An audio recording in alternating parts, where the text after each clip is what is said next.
dili Katoliko, Brad, sis, nganong naaman mo yung mga revolto sa inyong simbahan sa may tubag ninyo? Exodus, Kapitulo 20, versikulo 3, abot sa 5. Pamatian ni Mayo, Brad.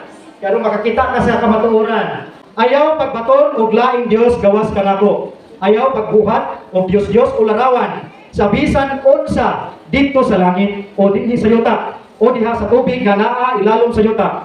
Ayaw pagyukbo sa bisan unsang Dios ni simbahon niini. Kay ako ang Ginoo nga inyong Dios o kabubuan.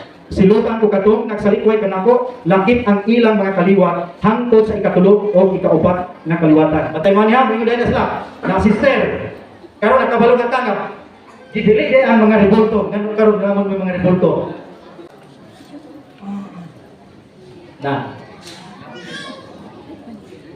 Balik lang yung relihiyon. Iya, naman mga revolto. Kita ba kung nga revolto diri oh? Multog pa dahil na siya sa Salmo 115, gikan sa 4 hasta sa 8. Mani ilang gingon? Adunay mata pero dili kakita. Adunay ilong pero dili kasimhot. Adunay talunggan pero dili kadungo. Adunay tiil pero dili makalakat.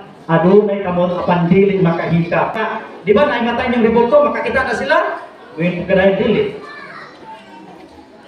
Makasimot na sila? Dili. Ipadayag 21:8. Sa may isulti diri.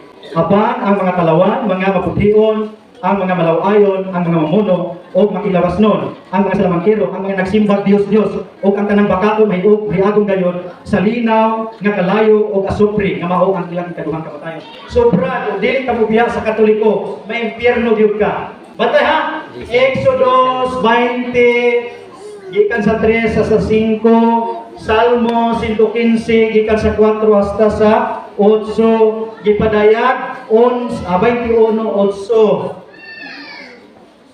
Yang sa inyong isulti ana, sa inyong tubag. Mga kaigsunan ko, ang gipasabot diha kadto kanang mga imahe sa mga pagano, mga revolto sa mga pagano.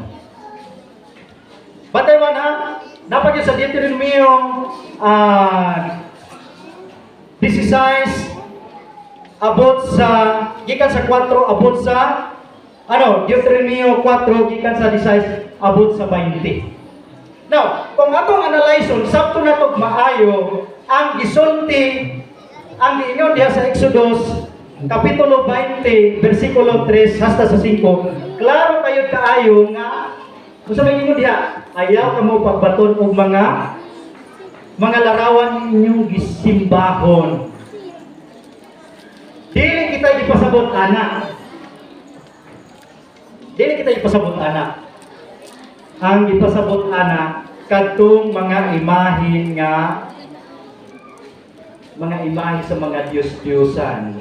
Isa man si Amon, naa nato mabasa sa Jeremias 46:25. Si Baal, sa may itsura ni Baal, adunay sungay, ang iyang itsura murag kabayo, tapos adunay ikog. Unya sa bato nila ani, ilahan, halaran o patayng bata. Unya usually ang mga Diyos-Diyosan or mga idol sa una, ang buhaton sa mga pagano, magbuhat silang mga daotang buhat. Pananglitan, mag-sex sila at ubangan sa ilahang revolto.